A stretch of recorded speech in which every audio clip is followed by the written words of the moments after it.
भाव से आदरणीय विधायक महोदय जी इस क्षेत्र के बड़े अभिभावक होते हैं, उनकी राजतंत्र की ओर से इसमें क्या भावना होनी चाहिए, उनकी क्या भूमिका होनी चाहिए, और आपके प्रति जनप्रतिनिधियों की जो मंगल भाव है, बड़े सम्मान के साथ आदरणीय विधायक महोदय जी अपने 5 मिनट में आप सबको इस यज्ञ की सफलता का अपने हृदय उद्गार आप सबको रखेंगे। आप ध्यान से सुनें।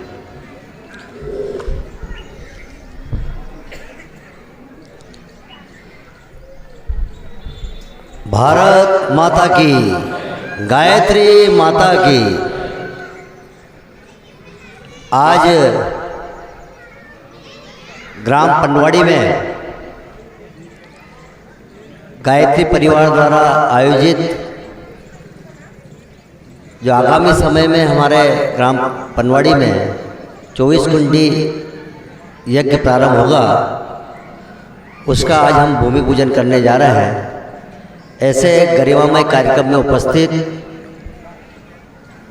हम सबके सम्मुख बैठे मंच पर आसीन, जिन्होंने अपना पूरा जीवन इस परिवार को देते हुए युग निर्माण की योजनाओं को सार्थक करने के लिए अपना जीवन आहूत करने वाले ऐसे हमारे परम पूज्य आदरणीय मेवालाल जी पटदार जी, मंच पर उपस्थित सभी गुरुदेवगण, यहाँ पर उपस्थित सभी वरिष्ठ आशीर्वाददाता, माताओं बहनों, तो इस परिवार से जुड़े हुए सभी सदस्यगण, मैं सर्वप्रथम तो सबसे पहले शाहजहाँपुर विधानसभा क्षेत्र में आपका हार्दिक अभिनंदन, हार्दिक स्वागत करता हूँ। निश्चित रूप से भारत देश आदिकाल से सनातन धर्म रहा है। सनातन धर्म को मानने वाला यह देश ऋषि मुनियों का देश भी कहलाया है। लेकिन विगत कई वर्षों पहले इस प्रकार का जिक्र अभी गुरुदेव ने किया है, इस भारत देश को नष्ट करने का अनेक षड्यंत्र रचे गए। जब पहला षड्यंत्र रचा गया जब मुगलों द्वारा इस सनातन धर्म को समाप्त करके इस भारत देश को कहीं न कहीं सनातन धर्म को दूर किया जाए, तो उन्होंने मुगल काल के समय में 400 वर्ष तक इस भारत देश के जितने भी हमारे आराध्य देव स्थल थे उनको चुन चुन कर समाप्त करने का जो षड्यंत्र रचा था। लेकिन वे कुछ हद तक तो सफल हुए, लेकिन देश की पावन धरा पर रहने वाले नागरिकों ने सनातन धर्म को खत्म नहीं होने दिया, संघर्ष भी किया। मुगलों का वो 400 साल का कार्यकाल भी समाप्ति की ओर गया, लेकिन कहीं न कहीं वो ऐसे कार्य करके चले गए जिसमें हमने देखा भी है कि हमारे निष्ठा के आराध्य देव के स्थानों को उन्होंने नष्ट किया, जिसमें से अयोध्या हमारे सामने था, काशी हमारे सामने है। ऐसे अनेक धर्म स्थलों को नष्ट करके भारत से सनातन धर्म को समाप्त करने का जो चेष्टा की थी उसको समाप्त तो नहीं कर पाए, लेकिन कुछ विध्वंस कर गए। उसके बाद इस देश को आर्थिक रूप से जो सक्षम हमारा देश का विश्व गुरु सोने की चिड़िया कहलाता था, उसको समाप्त करने के लिए हमारे देश में अंग्रेज आए। अंग्रेजों ने भी सालों तक राज किया। कोई भारत देश की जो आर्थिक स्थिति हमारी थी, सोने की चिड़िया जो हम कहलाते थे, हमारे सोमनाथ के मंदिर को लूटा और निश्चित रूप से इस प्रकार से देश में हमारी आर्थिक स्थिति को कमजोर करने का प्रयास किया। लेकिन ये देश खत्म नहीं हुआ। जब 1947 को ये देश आजाद हुआ,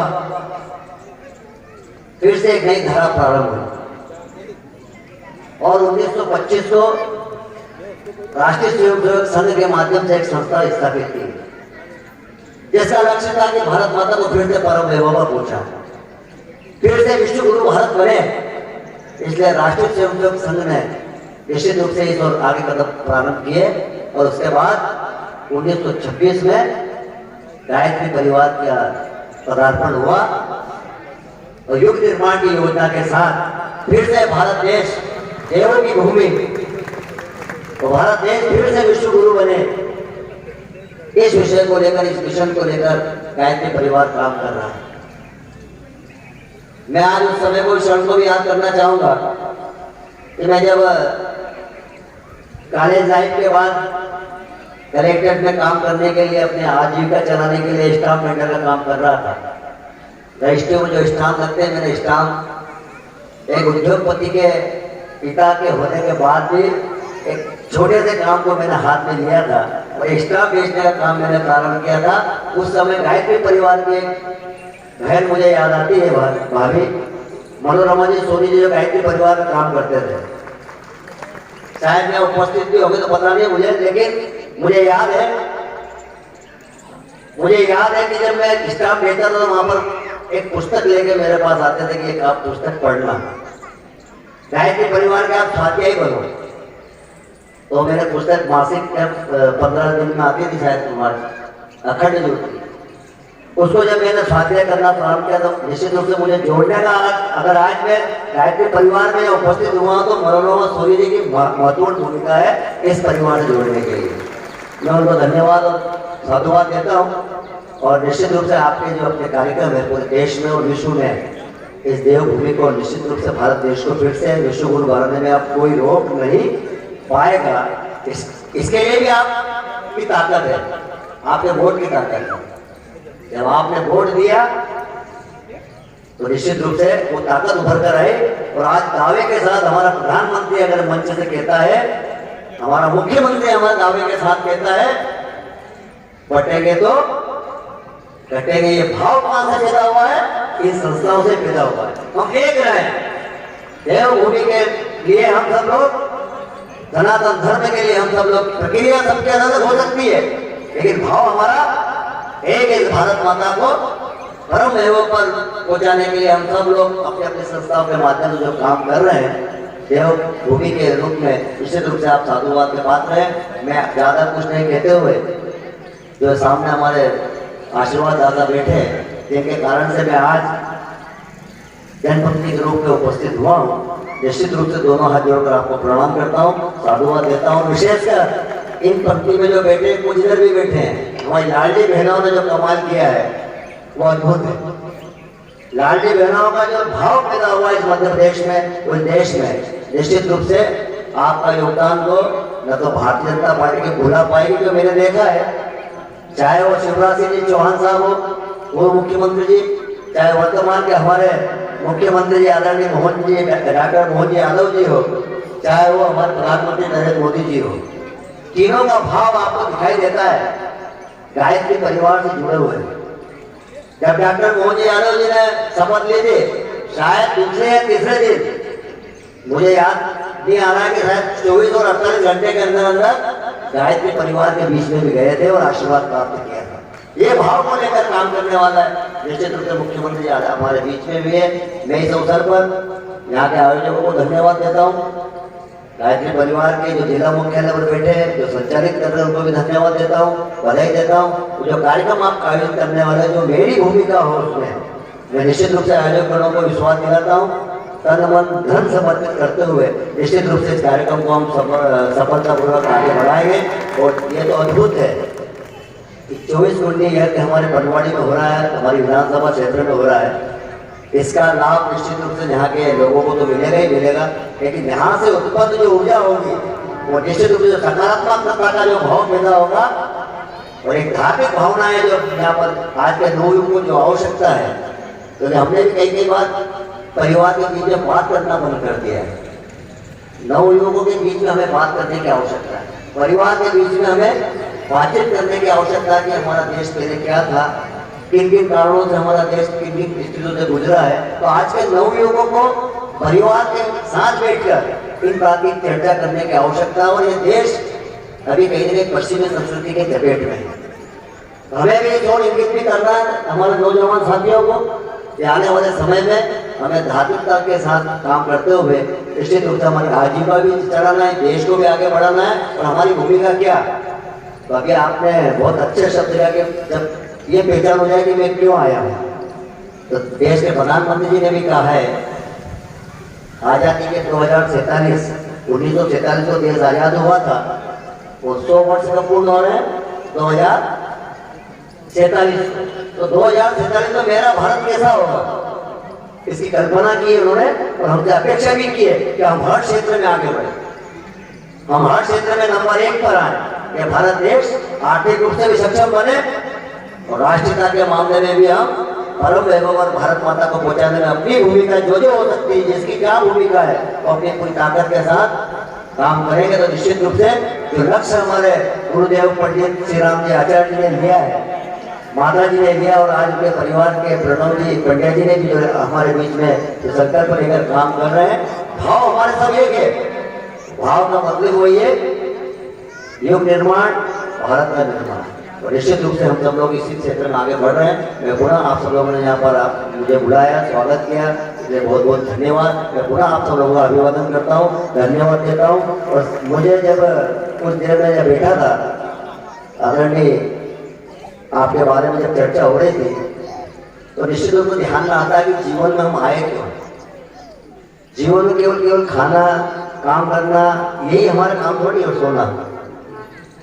ईश्वर ने हमें जाने कितनी योनियों के बाद ये मनुष्य योनि दी है, तो किसी कारण से दी है और उसका भाव समझते हुए हम निश्चित रूप से हमारी जो प्रक्रिया है, परिवार में भी हमारे बीच में काम करना, लेकिन परिवार के बीच में से मुक्त होकर भी हमें किसी संस्था के माध्यम से इस भारत देश के लिए हमें जो काम करना है, निश्चित रूप से भाव हमारे दिल में आ जाए, चाहे वो गायत्री परिवार के साथ काम करे, चाहे RSS के साथ काम करे, लेकिन हमारा भाव वही है, युग निर्माण का हो या भारत माता के परम वैभव पहुंचाने का हो। ऐसे तो मैं भाव देख रहा था कि पूरा जीवन उन्होंने समर्पित कर दिया है, गाय को लेकर, पर्यावरण को लेकर, हर चीज के भाव को लेकर, गायत्री परिवार से जुड़कर तो देश सेवा में आप सब लगे हो, इसलिए पुनः आपको प्रणाम करता हूँ, साधुवाद देता हूँ। और साथ ही आप सब लोगों से निवेदन है कि कुछ विशेष योजना तो हमारे मन में व्यक्ति के पास होना चाहिए, चाहे वो देश से संबंधित हो, परिवार से संबंधित हो या स्वयं के निर्माण से संबंधित हो। कहा है कि हम सुधरेंगे तो युग सुधरेगा। शुरुआत कहाँ से होती है हर चीज की? मैं से होती है कि मैं अगर ठीक हुआ तो मेरा परिवार ठीक होगा, मेरा परिवार ठीक होगा तो मेरा समाज ठीक होगा, मेरा समाज ठीक होगा तो देश सही राह पर चलेगा। मैं पुनः आप सब लोगों का अभिवादन करता हूँ, धन्यवाद देता हूँ। भारत माता की जय, गायत्री माता की जय। बहुत बहुत धन्यवाद आदरणीय विधायक महोदय जी, आपके उद्गारों ने, आपकी भावनाओं ने इस विधानसभा क्षेत्र को, आपके राजनीतिक स्वभाव में सेवक का, पुत्र का स्वभाव होना, संस्कृति को पोषण करने के भाव होना, आप जैसे व्यक्तित्व का नेतृत्व, निश्चित रूप से आप जनता का जो छोटा छोटा टैक्स जाता है सरकार के खजाने में, उसका सदुपयोग भी होगा और समाज भी संगठित रहेगा।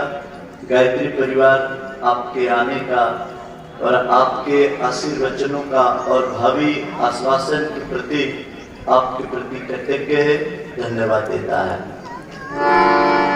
और ज्यादा धन्यवाद मैं आपको दूंगा, जैसे विधायक महोदय ने बोला ना कि यहाँ मुझे खड़ा करने वाली इनका आशीर्वाद है। आप ही यदि मतदान गलत डाल देते तो विधायक महोदय विधायक नहीं होते। तो पहला तो सम्मान आपका है कि आपने सही जगह पे निशान लगाया, सही समय है, यही समय है और यही सोच है, तो देश का भविष्य उज्जवल है। हम सब की आंखें आप निहारती है भारत माता के चरणों में। इन दो गीत की पंक्तियों के माध्यम से भूमि पूजन आरंभ होगा। आइए दुर्गा माता जी के श्री चरणों का, भारत माता के चरणों का, जिसके एक हाथ में त्रिशूल है, एक हाथ में वह तिरंगा है जिसमें शांति का, तप का और सबकी समृद्धि का रंग हो, जिसके मुकुट में हिमालय जैसा तेज हो, जिसके रत्नों के सागर से जिसके चरण सागर धोता हो और जिसके भुजाओं में हमारे देश के संतों, सुधारकों, शहीदों के कर्म की सुगंध हो, ऐसी मां भारती का ध्यान करते हुए गुरु चरणों को आवाहन करें। गुरुवर हमें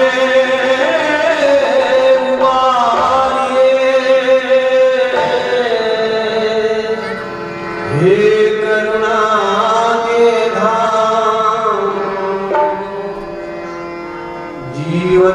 फल बनाए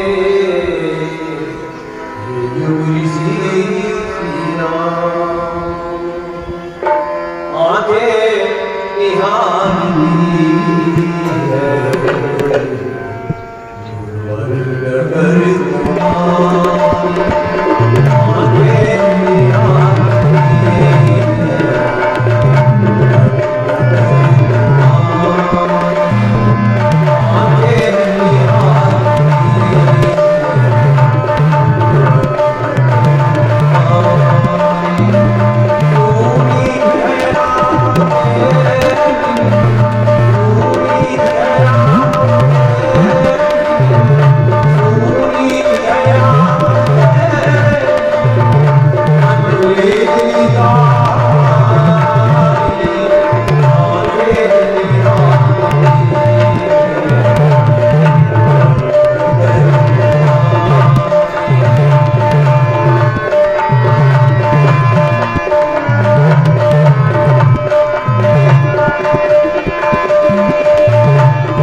छोटा सा मैं निवेदन कर रहा हूँ, ध्यान से सुनना। मैं एक छोटे से गांव में पैदा हुआ, किसान के घर। मेरा उस समय पाटीदार समाज में जन्म हुआ, लेकिन अब मेरी कोई गांव नहीं बचा, कोई मेरा घर नहीं बचा, क्योंकि मैंने जीवन दान दे दिया। लेकिन आपको प्रेरणा मिलेगी, 108 कुंडी यज्ञ हुआ मेरे गांव में, और गुरुदेव स्वयं वहां पर आए। और एक छोटे से गांव में 4 दिन गुरुजी रहे। जो युग का निर्माण करने वाला ऋषि, लाइन लगी। मेरी माँ भी, मैं जब 4 साल का था, मेरी माँ भी लाइन में लग गई। गुरुजी ने हाथ में से लिया और उनकी गोद में बिठा करके एक शब्द कहा था मेरी माँ को, ये मेरा मेवा है, मेरा काम करेगा। तो गांव की माता जो कभी स्कूल गई नहीं थे, उसने भाव में बोल दिया, बोले मेरा तो लाल है। तो फिर गुरुजी कहते हैं कि आज से इसको मेवालाल बोलना। तो सोचो, मेरा 4 साल तक की उम्र तक नाम था संतोष। मैं जब तक स्कूल नहीं गया तो मेरे मोहल्ले के लोग संतोष नाम से जानते थे। उस संतोष नाम के बच्चे को मेवालाल बना दिया। मैं 12 साल का हुआ तो मेरी माँ ने गुरुजी का फोटो बताया और क्या कहा, बेटा ये गुरुजी है, इन्होंने ऐसा कहा था, मेरा मेवा है, मेरा काम करेगा। 12 साल की उम्र में मैंने माँ से जिद करके घर छोड़ा। कोई मेरी समस्या नहीं थी। उस गुरु ने जो बीज बोया था वो 12 साल में शरीर में पैदा हो गया। जब मेरी 4 साल की उम्र तक के बच्चे में संतोष का जीवन था, उस जीवन को मेवालाल बना करके 12 साल की उम्र में माँ ने चित्र बता करके कहा, बेटा इस महापुरुष ने ऐसा कहा था। उस दिन मैंने घर कोई समस्या से नहीं छोड़ा। 12 साल के बच्चे के लिए कोई चुनौती नहीं थी। जब मैंने जिस दिन घर छोड़ा तो मेरे से किसी ने पूछा था कि क्यों तुम घर छोड़ के भगवान को पाने जा रहे क्या? गुरु कृपा से उस समय उत्तर मैंने ठीक ठीक दिया। मैं कहा मैं भगवान को ढूंढने नहीं जा रहा, खुद को ढूंढने जा रहा कि मैं क्यों पैदा हुआ। और इसका उत्तर वही दे सकता है जिसने अनुसंधान किया हो कि मैं कौन हूं।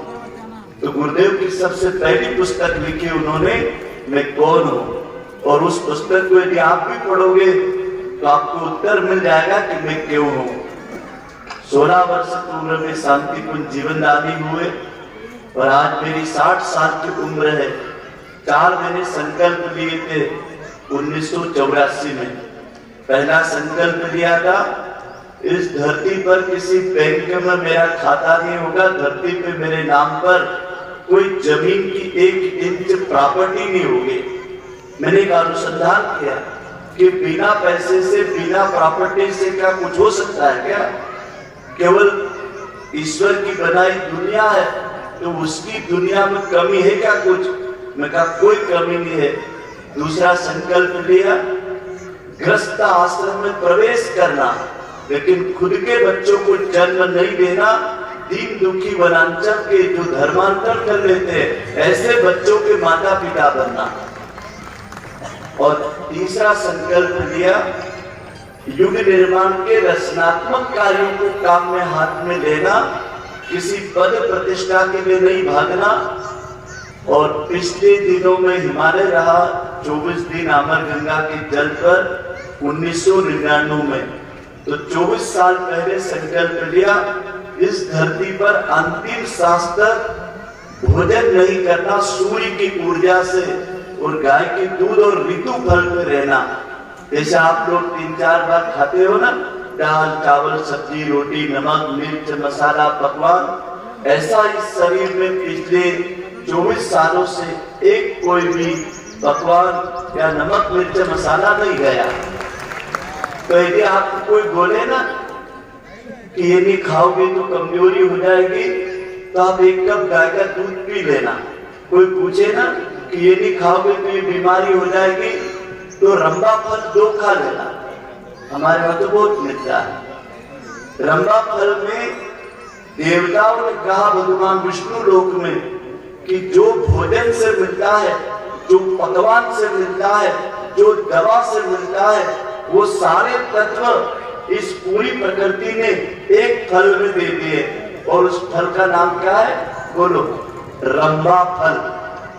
बोलो, रंबा फल। आपके इधर मिलता है कि नहीं मिलता? हमारे वहां बहुत मिलता है। आपके यहाँ नहीं मिलता? मिलता होगा। उसको केला बोलते हैं। उसको क्या बोलते हैं? 2 केला बराबर 1 बाटी की ताकत, 2 केला बराबर 3 रसगुल्ले की ताकत, 2 केला बराबर 200 ग्राम दूध की ताकत, 2 केला बराबर कैल्शियम आयरन की गोली की ताकत, 2 केला बराबर पेट साफ करने की अच्छी से कोई दवा नहीं। सुबह 2 केले का नाश्ता कर लो, दिन भर हड्डियां मजबूत रहेंगे। तो रंबा फल खाते रहना। 2 केला तो कोई भी खा सकता है। इच्छित का गाय खा लेगी, गरीब खा ले, अमीर खा ले, बजट भी सस्ता, उपलब्धता हर जगह, खेत में लगा दो 10 पेड़। भाइयों बहनों, ऐसा कोई व्यक्ति यदि इस गांव की धरती पर भूमि पूजन कराने के लिए गुरुदेव ने भेजा है, तो मैं तो यही मानूंगा कि इस धरती का भाग्य भविष्य इस महायज्ञ के माध्यम से, जैसे भैया बता रहे थे कि 2010 के पहले यहाँ कोई गायत्री पूजन नहीं था। गौ माता सुल्फी आई और इस गांव में उनका सम्मान हुआ। धर्म अर्थ काम के चरण लेकर के गौ माता ने यहाँ चरण रखे। 2011 में यहाँ के लोग विकसित हुए और आज इतने बड़े आयोजन के लिए प्रेरित हुए। ऐसी श्रद्धा को गुरुदेव माता जी का अच्छे आशीर्वाद मिले अखंड दीपक से, इस भावना से यज्ञ का आयोजन हो, इस भूमि पूजन का हम सम्मान करते हैं। दोनों हाथ खोल लीजिए। देव शक्तियां हमारे आह्वान पर इस मंच पर पधार चुकी है आचार्य वरण के रूप में। अब हमारे जितने यहाँ साधन रखे हैं 27 जोड़े, मंगल ध्वज, मंगल धरती का गर्भ स्थान और ये जितने गांव से जोड़े आए सबके ऊपर जल का सिंचन करेंगी। 5 बहनें जल पात्र ले ले, 1 बहने यहाँ पर और 2 बहनें इधर, 2 इधर जल सिंचन करेंगी। हमारी गायत्री परिवार की बहनें या फिर पीली साड़ी पहनी 4-5 बहनें खड़ी हो जाएं। इन जोड़ों के पास जल पात्र रखे हैं, आप दोनों हाथ खोल ले, भावना करें हमारे ऊपर शिप्रा का गंगा नर्मदा ताप्ती का जल बरस रहा है। बाहर भीतर से हम पवित्र हो रहे हैं और यह पवित्रता हम सबको इस यज्ञ के निमित्त महान कार्य करने की प्रेरणा दे, महान रास्ते पे चलने की प्रेरणा दे, हमारी आत्मा में संतोष और शांति का संचार करे।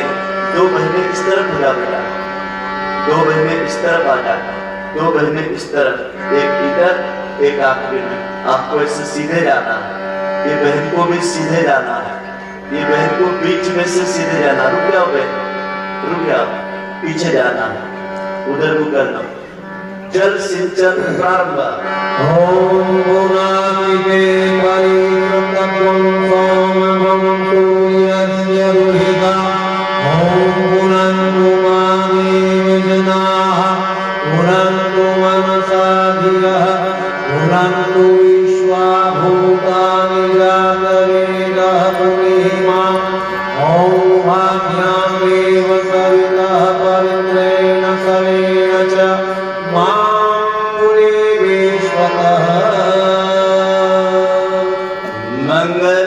मंगलाचरणम। सभी बहनें पुष्प ले लें और जल की कटोरी रख दें। अब पुष्प की वर्षा करेंगे। शिविरता से वापस आ जाओ। अब भाइयों बहनों, जो भगवान के पास बैठता है, भगवान से मित्रता करता है, वो घाटे में रहता नहीं है। इस महायज्ञ में 3 चीजें होती है, देव पूजन, दान और संगतिकरण। इस यज्ञ में 2 व्यवस्थाएं होती है, दिव्यता और भव्यता। वो आएगी आप सबके पुरुषार्थ से, आपकी सबकी श्रद्धा से, वो सब स्वागत योग्य है। तो आइए, देवता आपके ऊपर पुष्प बरसा रहे हैं। आप सभी लोग एक स्वागत योग्य, एक भगवान के आधिकारिक पुत्र पुत्रियां बनने का आपको सम्मान मिल रहा है। इस मंत्र का अर्थ है कि हे देवताओं, हम भद्र काम करने के लिए इकट्ठे हुए हैं। हमारे जीवन की शुद्धता छूटे, संकीर्णता छूटे, हमें महानता का वरदान दे और हमारी श्रद्धा, निष्ठा और विश्वास को पुष्ट करें। हम आत्मसमर्पण से इस यज्ञ के यज्ञवीर बनने जा रहे हैं। इस भाव से मंगलाचरण हो रहा है। ओम भद्रं कर्णेभिः शृणुयाम देवा, भद्रं वक्षेमाक्षभिर्यजत्राः, स्थिरैरङ्गैस्तुष्टुवागं स्वस्तुनोभिः, व्यशेमहि देवहितं यदायुः। मंगल भवन मंगलहारी, नमो दशरथ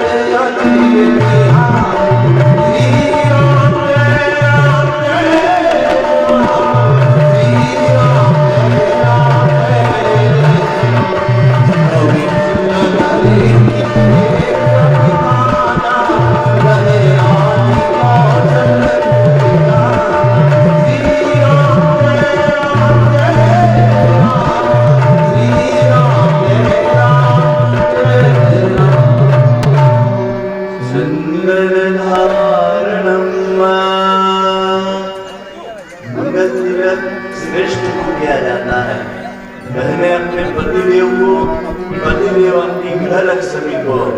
अनामिका उंगली में कुमकुम हल्दी चंदन तिलक रखा है आपके पास, एक बूंद पानी डालकर पीला कर ले। जिनके पास पूजा की थाली नहीं है वे भाई बहन धरती माता पे हाथ रखे और माँ वसुंधरा की पूजन का मंगल तिलक करें। ओम चंद्रग्नमूर्यं हरिद्रं पावनाशनं प्रतिपदायनं वरदे। एक दूसरे को तिलक लगाइए।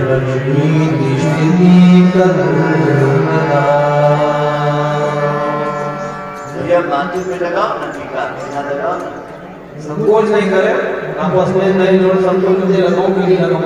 नहीं कोई भाई से चूड़ी को लगा रहे हैं, जब आप माथे पे लगाओ आपकी आपके सम्मान की अधिकार है, आपके जीवन का आधार है। भाइयों बहनों, वर्ण सूत्र रखा है, रक्षा सूत्र, एक दूसरे की कलाई को मजबूत रखना। हम एक दूसरे के सहयोगी हैं, एक दूसरे की अपूर्णता को पूर्णता में बदलने के लिए दाम्पत्य जीवन में आबद्ध हुए हैं। घोड़े से बैठने का मतलब ही होता है कि गृहस्थ की गाड़ी में हमारे जीवन में दो शरीर तो है, प्राण एक है, आत्मा एक है, विचार एक होना चाहिए, मन एक होना चाहिए, भावनाएं एक होना चाहिए।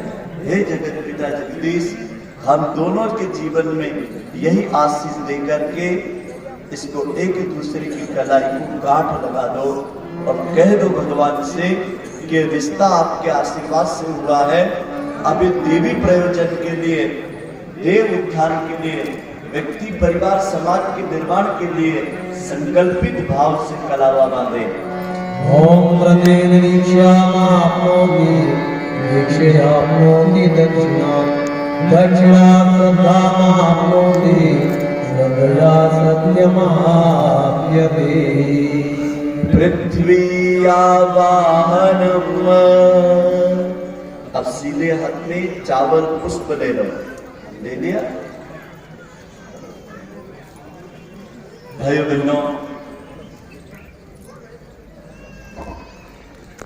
बहनों, इस संकल्प की है, यह भूमि पूजन मात्र किसी एक दिन के समारोह का भूमि पूजन नहीं है। यह यज्ञ वेदी जहाँ स्थापित हो रही है, ये ब्रह्मा की तरह सतत निर्माण की सोच रखे, विष्णु की तरह धरती का पालन पोषण उत्तम रीति से हो, शिव की तरह सृजन परिवर्तन और कल्याण की मनोवृत्तियों का जागरण हो। इस भाव से धरती माता का पहले आप लोग इस प्रार्थना के साथ आह्वान करेंगे। तो ये मनुष्य मात्र की रक्षा करने वाली, पालक और पोषण करने वाली धरती माँ आज हमारे यज्ञ भूमि के लिए